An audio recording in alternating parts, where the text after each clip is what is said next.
परमपूज्य श्री गुरु डॉक्टर काका,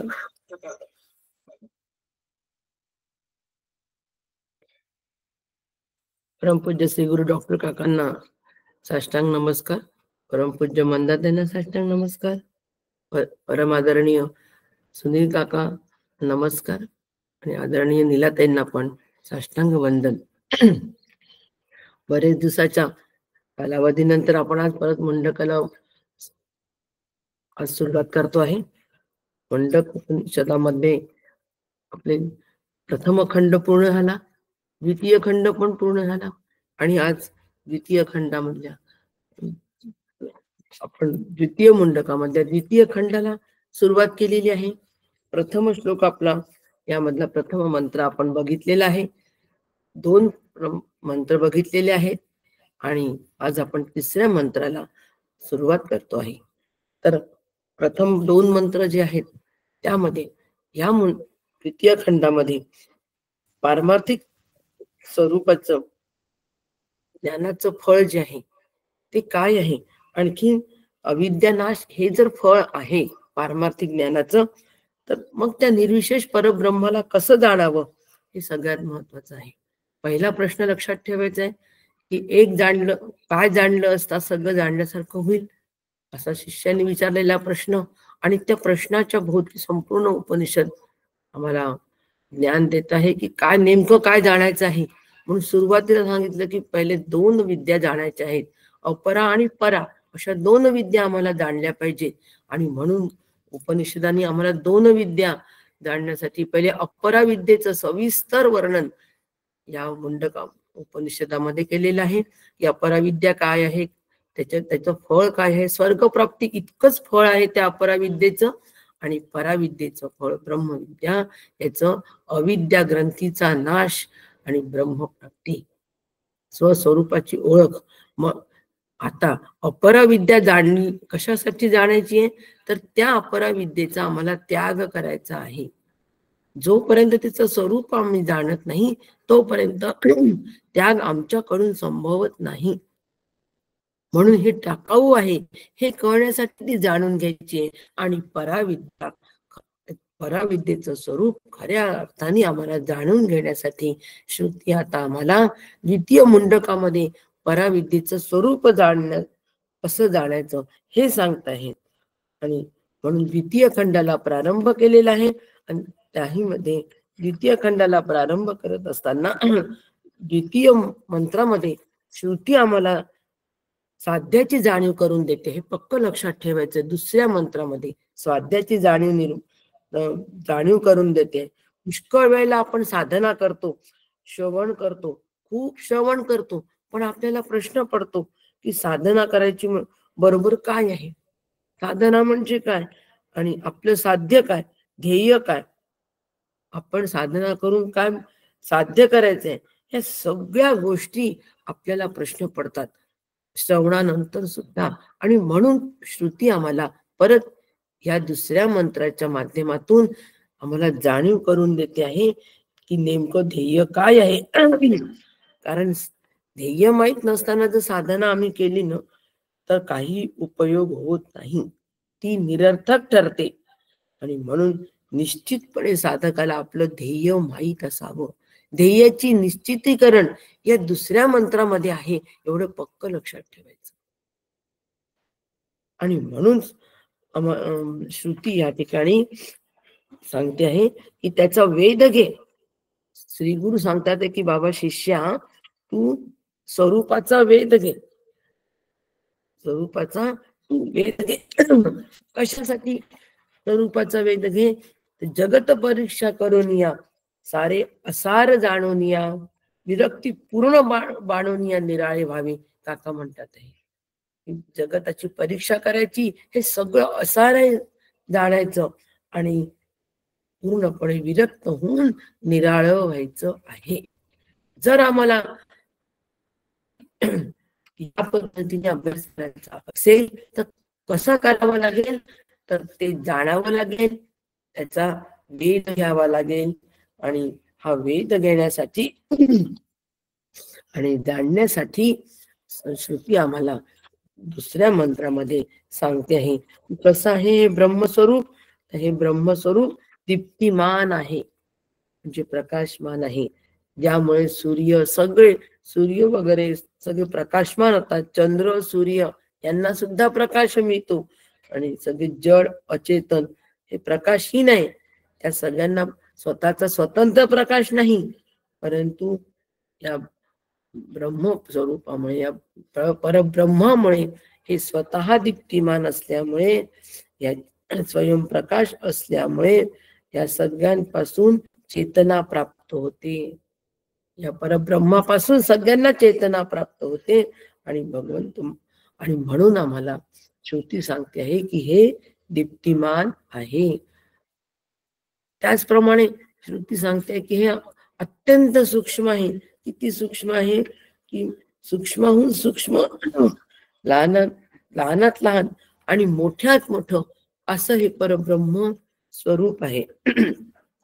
अणुरेणू या थोकडा तुका आकाशा एवढा, अत्यंत सूक्ष्म आणि अत्यंत स्थूल असं परब्रह्म स्वरूप आहे, ते मी जाणायचं आहे. त्याचप्रमाणे परब्रह्म चैतन्य जे आहे, हे चैतन्य, या चैतन्यामध्ये सगळे लोक अध्यस्त रूपाने राहतात, आणि ब्रह्म हे सगळ्यांचं आश्रयस्थान आहे, हे मी जाणायचं आहे.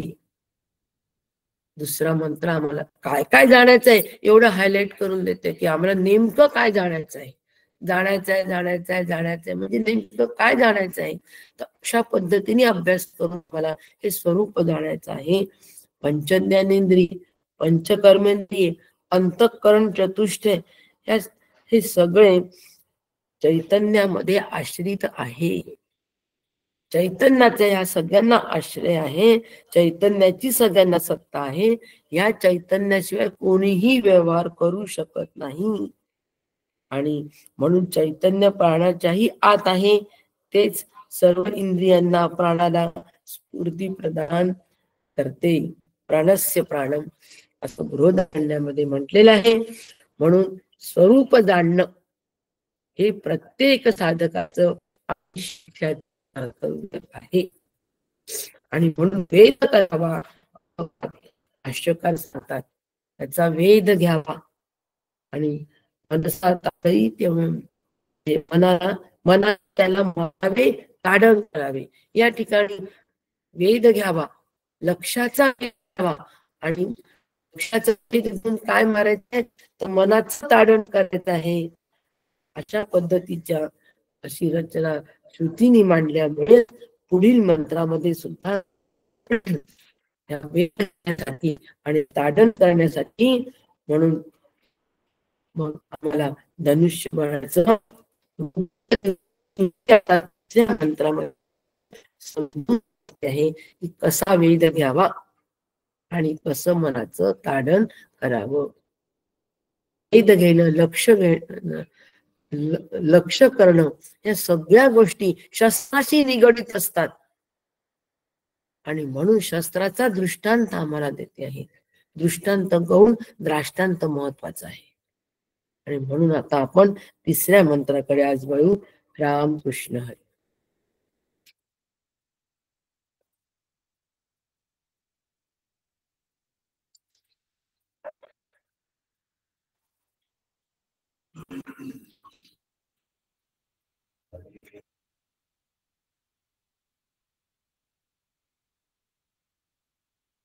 कृष्ण कृष्ण कृष्ण हरे हरे, हरे राम राम राम हरे हरे.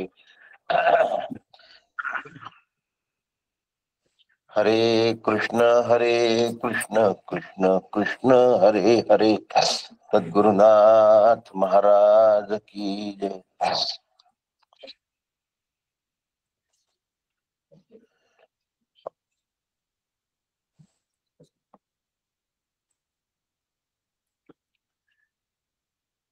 शंकर,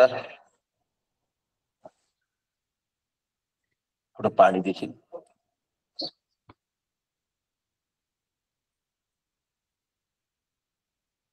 वंशी विभूषित करान्नवनीरदाभा, पीतांबरा दरुण बिंब फलाधरुष्टा पूर्णेन्दु सुंदर मुखादरविंद नेत्रा कृष्णात् परम किमपि तत्त्वमहं न जाने।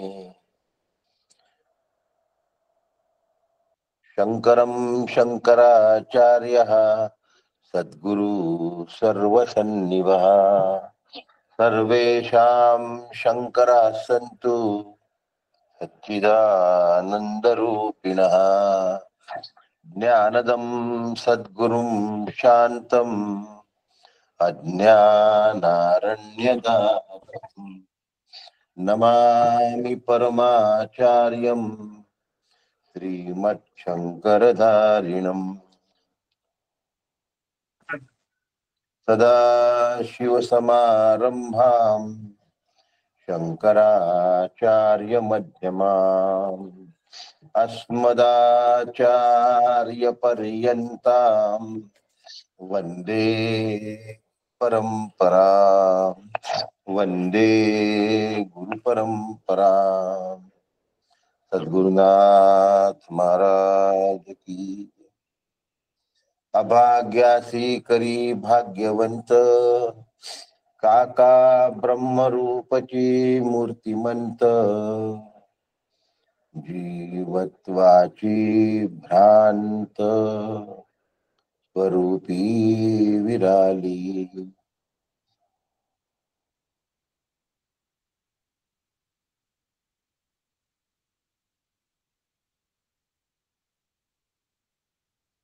सद्गुरुनाथ महाराज की जय।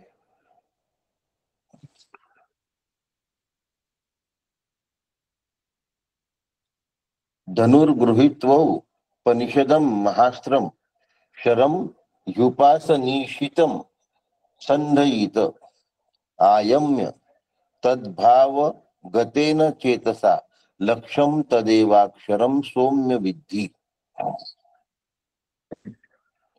द्वितीय मुंडकातल्या द्वितीय खंडातला तिसरा मंत्र या ठिकाणी आपल्या समोर उद्घृत करण्याचा प्रयत्न करतोय।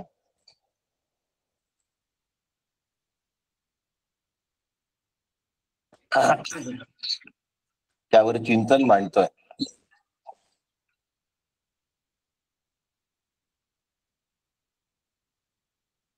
दुसऱ्या मंत्राचं सार आपण थोडं पाहिलेलं आहे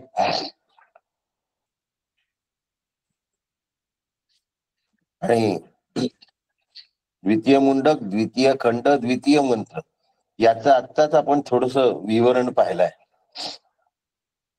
आणि त्या विवरणामध्ये आपल्या हे लक्षात आलं आहे की मनसा ताडीयतव्य,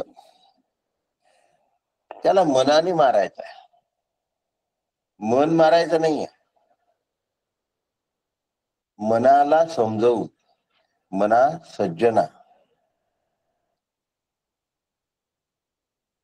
अक्षर ब्रह्मामध्ये मनाला घेऊन जायचं आणि मनाचं तिथे समाधान होत।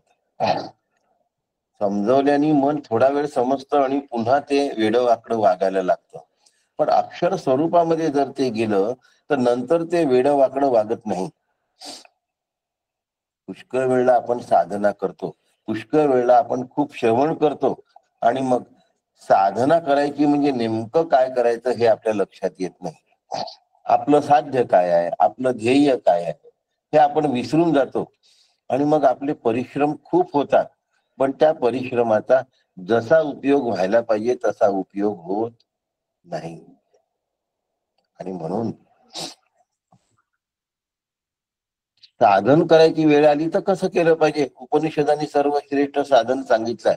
शरो धरू तरोर आत्मा ब्रह्म तल्लक्षमुच्यते। त्या साधना संबंधी आज आपण बोलतो आहे आणि ध्येय आपण लक्षात घेतलं पाहिजे। नाही तर खूप मोठं साधन करतो, जन्माने जन्म साधना करतो आणि साधना निष्फळ होते, कारण माझं ध्येय काय आहे हे कळत नाही। ज्ञानविहीन सर्व मते नाही दिसत। ज्ञानविहीन सर्व मतेन मुक्तीर न भजती जन्मशते। भज गोविंदम भज गोविंदम।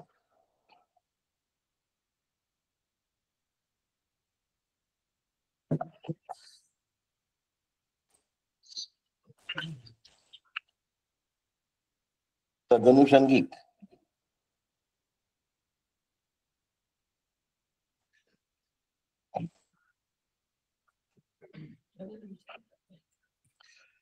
दिसतोय का बाकी लोकांना मी? नाही दिसत का बरं असं होतंय? दिसत नाहीत काका. माझा व्हिडिओ तर चालू आहे, इकडेही कोणाला दिसत नाहीये. हा, दिसत नाही आम्हाला. मला पण नाही दिसत आहे धुळ्यामध्ये. आवाज छान येतोय पण दिसत नाही. असू द्या, इलाज नाही त्याला काही. इथेही कोणाला दिसत नाहीये, माझा व्हिडिओ चालू असूनही दिसत नाहीये. तर आजच्या दिवस तसंच समजूया आवाज. ठीक आहे.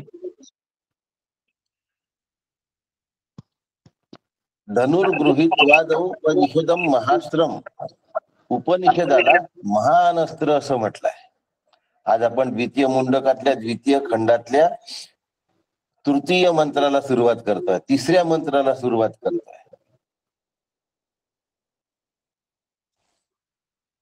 याला महास्त्रम असं म्हटलंय. आज महान अस्त्र सांगितलं जाणार आहे आणि या महान अस्त्राचं नाव ओंकार असं आहे. काही ओंकाराचे जे साधक आहेत, काही असे साधक आहेत की जे मांडुक्योपनिषदाच्या अनुषंगिक साधना करतात, ओंकार साधना. त्यांच्यासाठी हे 2-3 श्लोक अत्यंत महत्वाचे आहेत आणि या श्लोकांचं सगळं स्पष्टीकरण पुढल्या उपनिषदामध्ये म्हणजे मांडुक्य उपनिषदामध्ये येणार आहे. मांडुक्य उपनिषदाचा अभ्यास करण्यासाठी आधी बेसिक अभ्यास तयार करावा लागतो आणि त्या बेसिक अभ्यासाची कठोपनिषदापासून उपनिषदांनी प्रारंभ केलेला आहे. आणि म्हणून याही ठिकाणी सांगितलं आहे की ओंकार हे महान अस्त्र आहे. धनुर्गृहीत्वोपनिषदम महास्त्रम, अत्यंत महान अस्त्र आहे. आणि तीक्ष्ण बाण मनाने एकाग्रता करून, एकाग्र भाव करून सोडायचा आहे. तो ब्रह्म भावाशी एकरूप झाला पाहिजे, अक्षर ब्रह्मशी एकरूप झाला पाहिजे. याला लक्षाचं वेध असं म्हणतात. स्वरूप कसं जाणावं ह्याच्या युक्त्या आता आई सांगते, उपनिषद सांगताय आपल्याला. आतापर्यंत आता ओंकाराबद्दल बोलतो तुमच्याशी थोडस. ह्यात सांगितलेला जो ओंकार आहे हा सगुण ओंकार आहे आणि मांडुक्यामध्ये सांगितलेला ओंकार हा निर्गुण ओंकार आहे. सगुण ओंकारातून निर्गुण ओंकारापर्यंतचा प्रवास याला ओंकार साधना असं म्हणतात. सगुणाचे आधारे निर्गुण पाविजे निर्धारे, सारासार विचारे. असा सार आणि असार विचार मला करता आला पाहिजे. आणि म्हणून कसा करायचा नेहमी साधकांना प्रश्न पडतो. साधकांच्या समोर कायम प्रश्न असतो की आम्ही आयुष्यभर साधना करतो, परंतु त्या साधनेचा आम्हाला जसा पाहिजे तसा उपयोग होत नाही. आणि म्हणून अशी गल्लत कधी होता कामा नये. म्हणून उपनिषद या ठिकाणी सांगतो की तल्लीन भावाने हे सगळं करायचं. काकांची 251वी लोकओवी आहे. लक्ष ब्रह्म जरी येथे मन तल्लीनतया भावात. लक्ष ब्रह्म आहे पण मनाला तल्लीन करायचं आहे. जै देहेंद्रियासी होते तै सारेची ब्रह्म. ब्रह्मरूप होण्यासाठी या असामान्य धनुष्यावर एकाग्र रूपतेने बाण चढवून लक्षाला ऐक्य करायचे आहे.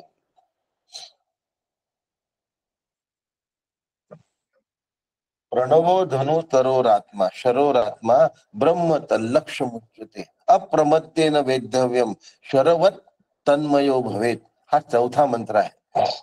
तिसरा आणि चौथा मंत्र एकत्र घेणार आहे. आज पूर्ण होत नाही तिसरा आणि चौथा, परंतु त्यांना सर्वात पहिल्यांदा हे सांगायचं आहे की कधी कधी प्रवचन बुद्धीनी समजल्यासारखं वाटतं, आम्हाला कळलं असं म्हणतात, पण त्यानंतर गोंधळ कुठे होतो? वागण्यामध्ये गोंधळ.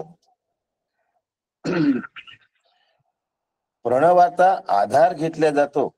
ओंकार साधना केल्यासारखी वाटते, पण ब्रह्म तल्लक्षमुच्यते, ब्रह्म स्वरूपाशी ऐक्य नाही साधत. याचं कारण आहे की चित्ताची शांतता नसते, मनाची एकाग्रता नसते. चित्त अशांत असल्यामुळे अनेक विचार आतमध्ये घोंघावत असतात आणि मन एकाग्र होत नाही. म्हणून मग चित्त शुद्धी करावी लागते, एकाग्रता जपावी लागते. श्रवणादी साधना, ज्ञानाची प्राप्ती आणि ज्ञानाची निष्ठा ही मोक्ष प्राप्तीकडे साधकाला घेऊन जात असते.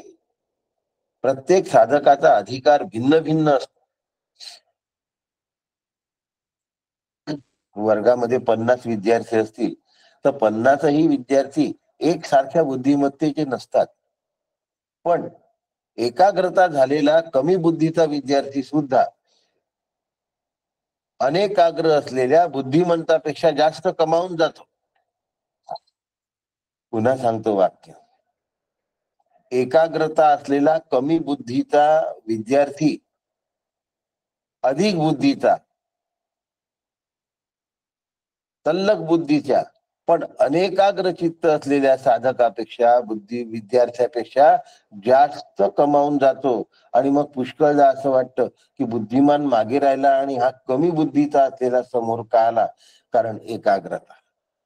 याला अधिकार भेद असं शास्त्रांनी म्हटलंय. पण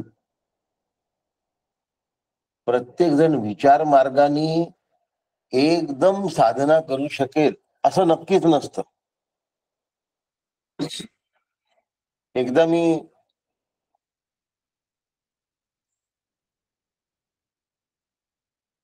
सांगत होतो आणि अभ्यास सांगता सांगता काही जणांचं पूर्ण लक्ष होतं आणि काही जणांचं अल्पस लक्ष होतं, थोडं बाहेर थोडं आत. या दोघांबद्दलच बोलावं लागतं. ज्याचं लक्षच नसतं त्याच्याबद्दल बोलताच येत नाही. आणि मग थोडं आत आणि थोडं बाहेर असलेला जो साधक असतो त्याला ओंकार साधना समजत नाही. त्यासाठी एकाग्रता लागते, बाहेरचे सगळे व्यवधान थांबवावे लागतात. अनेक प्रकारच्या व्यवधानांना साधकाने प्रतिबंध असं म्हटलेलं आहे. आणि असा जो सगळ्यात मोठा प्रतिबंध जीवनामध्ये येतो, त्या प्रतिबंधाचं नाव स्वतःच अंतःकरण म्हणजे मन असं आहे. अहंकाराला सगळ्यात मोठा प्रतिबंध मानल्या जातो. मन, बुद्धी, चित्त, अहंकार हा अंतःकरणाचे चतुष्पैलू आहेत. पण ह्या पैलूमध्ये बुद्धी अनेक पूर्वकर्मांनी संस्कारित असल्यामुळे चुकीचे निर्णय घेते. चित्तावर पूर्वजन्मांचे संस्कार ठसले असतात, त्यामुळे चित्त तसा कौल देत. आणि मन विषयासक्त असल्यामुळे अनेक विषयांमधून सुख शोधण्याचा प्रयत्न करतं आणि आनंदापासून वंचित राहतं. या सफाट्यामध्ये मला सगळं प्राप्त झालं हा अहम तयार होतो आणि मग साधक आपल्या लक्षापासून च्युत होतो. साधना ही सूक्ष्म उपासना आहे. या सूक्ष्म उपासनेवर जर बरोबर लक्ष दिलं गेलं तर हे सगळं साधतं, नाही तर हे सगळं साधत नाही. काका म्हणतात की उपनिषदामध्ये जिंकणारा आणि जिंकल्या जाणारा हे दोनही एकरूप आहेत. उपासनेशिवाय अंतःकरण वृत्ती एकाग्र होत नाही. पण उपनिषदांनी सांगितलेली उपासना शनो धरू प्रणव धनु शरो ह्यात्मा ब्रह्म तल्लक्षमुच्यते ही ती उपासना आहे, लक्षात ठेवा. महावाक्याचा या उपासनेमध्ये अभ्यास आहे आणि ही ब्रह्मस्वरूपाला घेऊन जाणारी उपासना आहे. वेदविहित निष्काम आहे. पहिल्यांदा सगुण आहे आणि त्यानंतर मात्र ती निर्गुण स्वरूपाची आहे. म्हणजे त्वमनी तत्स्वरूपाची ऐक्य पावायचं आहे. म्हणून ओंकार हे सर्वश्रेष्ठ आंदोलन आलंबन आहे. एतद आलंबनम श्रेष्ठ एतद आलंबनम परम असं कठोपनिषदांनी सांगितलं आहे. मग आपल्या हातून थोडा सुद्धा प्रमाद होता कामा नये, थोडं सुद्धा दुर्लक्ष होता कामा नये. आणि उपनिषदांना हेच सांगायचं आहे, याला उपासना म्हणतात असं सांगायचं आहे. अहंकाराची जर निवृत्ती झाली नाही आणि चित्ताची जर शांती झाली नाही, तर उपासना सफल झाली नाही. ती फक्त केल्या गेली आहे आणि फक्त केल्या गेली आहे, असं होता कामा नये. काही साधकांचं म्हणणं आहे की एक वेळ मी रिमूव्ह होऊन पुन्हा जॉईन व्हावं म्हणजे पिक्चर दिसेल तर प्रयत्न करतो. एक वेळ मी रिमूव्ह होतो आणि रिस्टार्ट करून पुन्हा जॉईन होतो. 2 मिनिटं फक्त थांबा.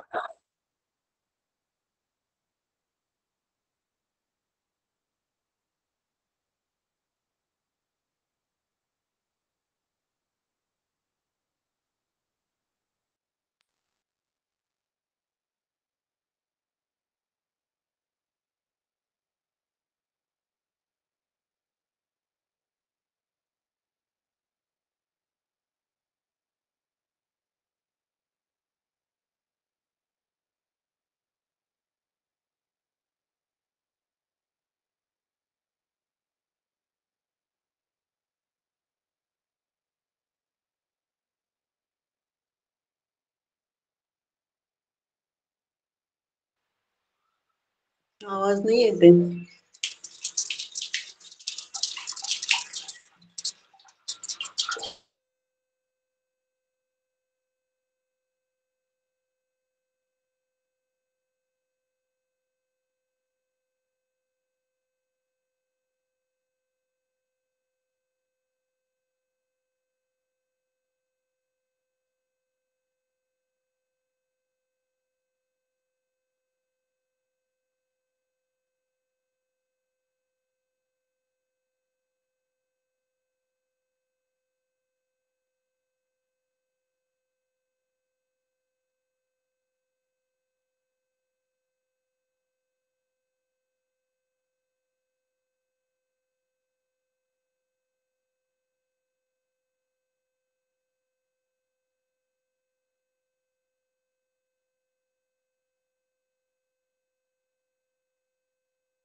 काका ऐकू येत नाही अजिबात.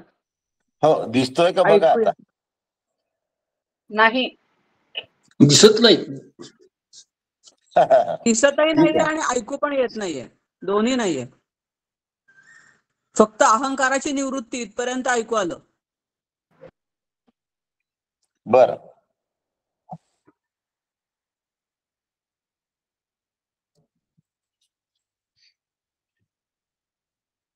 आता येतं ऐकू? ऐकू येतं, दिसत हा. नाही. बर, हा, ऐकू येत आहे आता. आजच्या दिवस आता ऐकू येणं चालू ठेवू. बघूया काय करायचं ते. हो हो चालेल. हो. अंतःकरणाची एकाग्रता हा परमार्थामध्ये अत्यंत महत्वाचा भाग आहे. इंद्रियस्येंद्रियस्यार्थ रागद्वेषौ व्यवस्थितो तयोर्न वशमा गच्छेत तौ ह्यस्य परिपंथिनो. इंद्रिय आणि विषय यांच्यामध्ये रागद्वेषांचा खेळ चालू असतो. इंद्रियांना विषय हवे असतात आणि विषय मिळाले नाही की ते इंद्रिय चित्ताला कॉपरेट करत नाहीत, स्वस्थ बसू देत नाहीत, अंतःकरण अस्वस्थ करतं, अशांत करतं, त्याला उद्विग्न असं म्हणतात. आणि अशा पद्धतीने आंतरिक शांती आणि आंतरिक समाधान मिळत नाही, आम्ही ते गमावून बसतो. 1 तास जप करावा पण प्रत्यक्ष 2 मिनिट सुद्धा त्यात मन एकाग्र झालेलं नसतं. म्हणून शास्त्र ऐकणं ही सोपी गोष्ट आहे, शास्त्राचं श्रवण करणं हेही फार सोपं आहे. परंतु त्यावेळेला साधना करायला लागतो, त्यावेळेला ती साधना अत्यंत दुष्कर असते आणि ती साधना करणंच अतिशय कठीण असतं. कधीतरी साधना आणि अभ्यास माणूस करायला लागतो, पण मनाची अवघड स्थिती म्हणजे मन त्याला प्रतिबंध करतं, मन त्याला विरोध करतं. श्रवणादी साधनेमध्ये मन खूपदा एकाग्र होत नाही. याचं कारण सत्वगुणाचा अभाव. कोण आलाय, किती वेळ आलाय, काय करतो आहे, कोण कोणाबरोबर बसला आहे, कोणाच्या चर्चा चालू आहेत, अशा पद्धतीच्या अनेक गोष्टी त्यामध्ये येतात आणि संशय आणि विपर्यय यांनी या गोष्टी घट्ट होऊन जातात. बुद्धीने जरी ज्ञान प्राप्त केलं असलं तरी त्या ज्ञानामध्ये संशय राहित्य जोपर्यंत होत नाही तोपर्यंत ते ज्ञान आतमध्ये सुस्थिर होत नाही. आणि म्हणून आत्म्याचं आम्हाला दर्शन होत नाही. आत्म्याचं दर्शन म्हणजे आरशामध्ये दिसणारा चेहरा नव्हे, आत्म्याचं दर्शन म्हणजे मीच आत्मा आहे असा विचार करणे हवे. जोपर्यंत अंतःकरणातले रागद्वेष, अंतःकरणातला कलह हा जात नाही तोपर्यंत झालेलं ज्ञान हे शाब्दिक पातळीवर असतं, अनुभवाच्या पातळीवर येत नाही. मन निर्दोष होणं, मन निर्मळ होणं, मन कलुषित रहित होणं, मन राग द्वेष रहित होणं हे उपासनेचं फल असलं पाहिजे. म्हणून अनेक उपासना मंडळ उपासना करतात, पण उपासनेच्या फलाचा कोणीही विचार करत, माझं अंतःकरण किती शांत झालं असं उपासक कधीही विचार करत नाही. आणि म्हणून मग उपासना फलीभूत झाली नाही तर ज्ञान फलीभूत होणार आहे का? नाही होत. आणि म्हणून मनाला निवृत्त करावं लागतं आणि मनाचा भाव लक्षानुरूप निर्माण करावा लागतो. अहो, स्नानाच्या वेळेला सुद्धा मंत्र म्हणायचे असतात. गंगेच यमुने चैव गोदावरी सरस्वती नर्मदे सिंधू कावेरी जलेस्मिन सन्निधम कुरु. गंगा पापम शशी तापम दैन्यम कल्पतरुस्तथा. गंगेने पाप जात, चंद्राच्या शीतलतेने ताप जातो, कल्पतरूच्या खाली दैन्य जात. काही लोक गंगेत स्नान केलं तर दारिद्र्य जातं असं म्हणतात. शास्त्रांनी कधी सांगितलंच नाही असं. शास्त्रांनी सांगितलंय कल्पतरूच्या खाली जर बसलात तर तुमचं दैन्य जाईल. गंगेत स्नान केल्याने दैन्य जाईल असं कधीच शास्त्रांनी म्हटलं नाही. पण कसं आहे, ऐकणाऱ्यांनी अभ्यास केला नाही, बोलणाऱ्यांनी अभ्यास केला नाही, ठोकून द्यायचं वाटतं लोकांमध्ये, कोणी काही म्हणत नाही. अशा पद्धतीचं जर आम्ही वागत राहिलो तर मग ह्या गडबडी झाल्याशिवाय राहत नाही.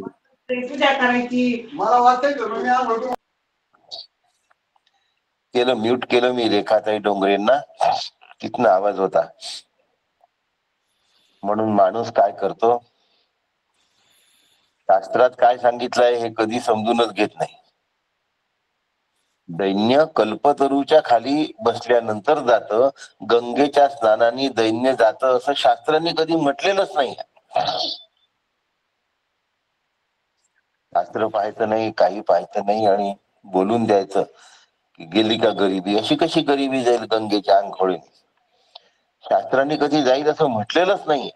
कल्पतरूच्या खाली जो बसेल त्याची गरिबी नाहीशी होईल असं शास्त्रांनी सांगितलं. आणि या पद्धतीने ज्या वेळेला मनाला एकाग्र केलं जातं आणि म्हणून आंघोळ करताना हे मंत्र म्हणायचे असतात. काय म्हणायचे असतात? आंघोळ करताना वृत्ती अन्यत्र जाऊ नये, आत्माकारतेपासून दूर होऊ नये. अशा पद्धतीने आपल्या धर्मामध्ये प्रत्येक ठिकाणी या सगळ्या विचार करून ठेवलेले आहेत. आणि अशा पद्धतीने माझ्या मनाला बाहेर जाण्यापासून, भटकण्यापासून लगाम लावल्या गेल्या आहेत. आत्मानं रथिनं विद्धी शरीरम रथमेव तु बुद्धिम तू सारथिम विद्धिम मनः प्रगहमेवच. कठोपनिषद. आणि म्हणून इथे एक सुंदर उदाहरण दिलंय. उदाहरण असं आहे की शंकराच्या मंदिरात गेल्यानंतर पहिल्यांदा नंदीचं दर्शन होतं. आणि आपल्याला नंदी कसा दिसतो? आपल्याला नंदी पाठमोरा दिसतो. म्हणजे नंदीची आपल्याकडे पाठ आणि शंकराकडे तोंड असतं. आणि त्या नंदीला नमस्कार केल्यानंतर शंकर पावतो असं म्हटलेलं आहे. खरं की खोटं याचा निवाडा मी आजच करून देणार आहे. म्हटलं आहे असेल वा खरं असं नाही सांगत आहे, खरंच आहे. कसं खरं आहे? त्या नंदीला का नमस्कार करायचा? याचं कारण असं आहे की नंदी महाराज प्रत्यक्ष नंदी असताना सुद्धा शंकरापासून त्यांनी आपली दृष्टी कधीही विचलित होऊ दिलेली नाही. सतत शंकरासमोर एकाग्रतेने, सतत शंकरासमोर एकाग्रतेने नंदी महाराज बसलेले आहेत. आणि ती एकाग्रता मला लाभली पाहिजे. शंकराशिवाय अन्यत्र माझी दृष्टीच जाऊ नये, हा आशीर्वाद नंदी महाराजांकडून घ्यायचा असतो.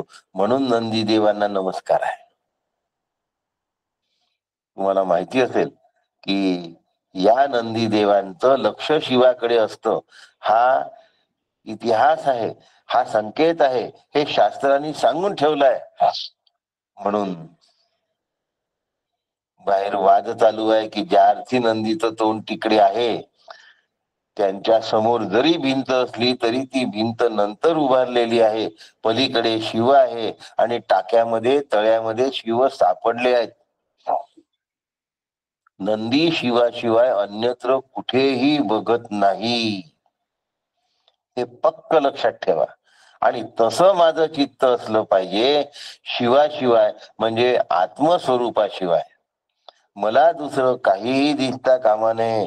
म्हणून शिव मंदिरात जाताना नंदी देवांची नमस्कार करून पूजा करायची आणि त्यांना सांगायचं की माझं असं एकाग्रता होऊ दे जशी तुमची आहे. म्हणून नंदींना नमस्कार आहे. त्यानंतर पंचाक्षरीचा जप आहे. त्यानंतर भगवान शंकराचं शंकरोती इति शंकर हा कल्याण करतो, आत्मरूप करतो, ब्रह्मरूप करतो. म्हणून सतत शिवाभिमुख माझी वृत्ती असावी. म्हणून नंदी देवांना नमस्कार करायचा असतो. झालं, इथे स्पष्ट झालं, काही शंका राहिली नाही. म्हणून नंदी देवांचं मुख शिवाभिमुख असतं आणि माझं मुख ब्रह्माभिमुख असावं.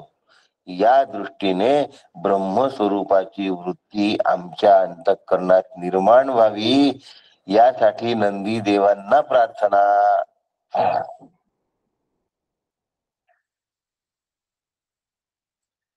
लक्षात ठेवा की माझ्या आंतरिक शांतीसाठी आणि समाधानासाठी हे सगळं चाललंय.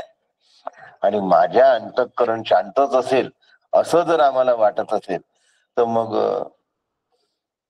मला कोण वाढवे तर मीच वाढवे, आपली शाबासकी आपणच घेतो.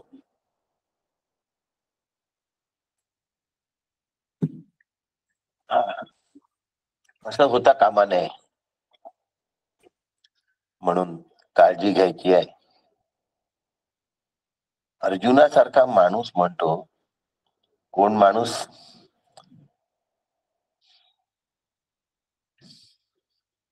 महारथी, अत्यंत एकाग्र करणारा, पक्षाचा डोळा बिनचूक भेदणारा. अर्जुन म्हणतो, चंचलम ही मन कृष्ण प्रमाती बलवत दृढ. तर माझं मन स्थिर झालं असा अंतःकरणामध्ये गैरसमज करून घेणं हे हास्यास्पद होईल. आणि भगवंत हे मान्य करतात आहे की खरंच माणसाचं मन चंचल आहे. असंशयम महाभाव. उपनिषद सांगतं की अंतःकरणाच्या खिडक्या बाहेर उघडलेल्या आहेत आणि म्हणून त्यांना अंतर्मुख करणं हा खरा पुरुषार्थ आहे. असं करत असताना अंतर्त्यागी बहिर्भोगी योग वाशिष्ठामध्ये सांगून ठेवलं, लोके विहर राघव. आणि म्हणून अंतःकरण हे बहिर्मुख आहे. परांची खाणी व्यतृण स्वयंभू, तस्मात परान पश्यती नांतरात्मा. इतकी ही गोष्ट दुर्लभ आहे, इतकी ही गोष्ट दुर्मिळ आहे. म्हणून नुसतं शाब्दिक ज्ञान झालं तर आम्हाला ब्रह्मस्वरूप कळलं असं समजण्याचं कारण नाही. प्रत्यक्ष मी जसा जसा अभ्यासाला लागतो, अभ्यास शब्दाचा अर्थ शब्दांनी जे कळलं त्याचं अनुभवात रूपांतर करणे, याला अभ्यास असं म्हणतात. जेवी सदभ्यासे निरंतर चित्तास चैतन्याची मोहर लावो. चित्ताला चैतन्याकार करणं याला अभ्यास असं म्हणतात. नुसतं शब्दांनी बुद्धीचं खाज जाणं हा अभ्यास नव्हे. विद्यानंदे ब्रह्मानंद हा एक ब्रह्मानंदाचा भाग आहे, पण ब्रह्मानंदे ब्रह्मानंद हा सर्वश्रेष्ठ ब्रह्मानंद आहे. आणि हे लक्षात ठेवण्यासाठी माझं अंतःकरण चांचल्य घालवावं लागतं. मग त्याच्यासाठी त्याला स्थैर्य द्यावं लागतं. म्हणून मग आंघोळ करताना सुद्धा मंत्र म्हणायचे, जेवताना सुद्धा मंत्र म्हणायचे, टीव्ही पाहायचा नाही. आध्यात्मिक प्रवचन असेल तर जरूर बघा, एखाद्या वेळेला धार्मिक सिरियल बघा, परंतु कौटुंबिक सामाजिक वर्ज केलं पाहिजे, टाळलं पाहिजे, सोडून दिलं पाहिजे, टाकून दिलं पाहिजे. अशा पद्धतीने जेव्हा अंतःकरण तल्लीन व्हायला लागेल त्यावेळेला ओंकार साधनेशी मी काय होईल, एकरूप होण्याची शक्यता आहे. म्हणून बुद्धी सूक्ष्म झाली पाहिजे. सूक्ष्म बुद्धी वेगळी आणि तल्लक बुद्धी वेगळी, शुद्ध बुद्धी वेगळी आणि रागद्वेष रहित बुद्धी वेगळी. ज्ञान हे केवळ शाब्दिक ज्ञान नाही, ज्ञानाचा अनुभव आणि ज्ञानानुभूती ही ज्ञाननिष्ठा तयार करणारी आहे. आणि म्हणून मनाला निर्दोष करावयाचे आहे, ह्या दृष्टीने ही उपासना आहे. म्हणून हा मंत्र या ठिकाणी सांगितला आहे. मंत्र क्रमांक 3, धनुर्गृहीत्व उपनिषदम महास्त्रम. हे महाअस्त्र आहे. ओंकार हे महाअस्त्र आहे. आणि या महाअस्त्राला असं चालवावं लागेल, एकाग्रतेने चालवलं तरच त्या ओंकाराचा फायदा होणार आहे. नाहीतर ओंकाराचा उपयोग आपल्याला जसा व्हायला पाहिजे तसा होणार नाही. अशा पद्धतीने आपण आज 3ऱ्या क्रमांकाचा मंत्र या ठिकाणी पूर्ण केलेला आहे. हा पूर्ण करत असताना काका म्हणतात, उपासनेची धार लावल्यामुळे सुसंस्कृत तीक्ष्ण आणि स्वस्थ मनाने तू धनुष्यावर बाण चढव. इंद्रिय आणि मनाचे व्यापार साधनेने थांबवून तू तो बाण ओढ. कंपरहित हाताने सर्वस्व एकरूप करण्यासाठी धनुष्य आणि लक्ष आणि बाण यांचं ऐक्य साध मन ज्या वेळेला देह आणि इंद्रियासह तल्लीन होते त्यावेळेला ही ब्रह्मरूपता प्राप्त होते. आता धनुष्याधिकांचं पुढचं स्पष्टीकरण पुढल्या मंत्रात आहे. आज पहिला दिवस सुरू झाल्यानंतर आज या ठिकाणी थांबूया आणि चौथ्या नंबरचा मंत्र, द्वितीय मुंडक द्वितीय खंड चौथा मंत्र आपण उद्या सकाळी सुरू करूया. आपल्या सगळ्यांना मी पुनश्च वंदन करतो. इथे थांबतो. राम कृष्ण हरी. काका अभ्यासाचा अर्थ व्याख्या सांगा ना. अभ्यास आता तुम्ही म्हणला होता. रामकृष्ण हरी. अंतःकरणाची परिपूर्ण एकाग्रता, स्वरूपाकारता आणि त्याचं रामकृष्ण हरी काका. जीवनामध्ये आचरण याला अभ्यास म्हणतात.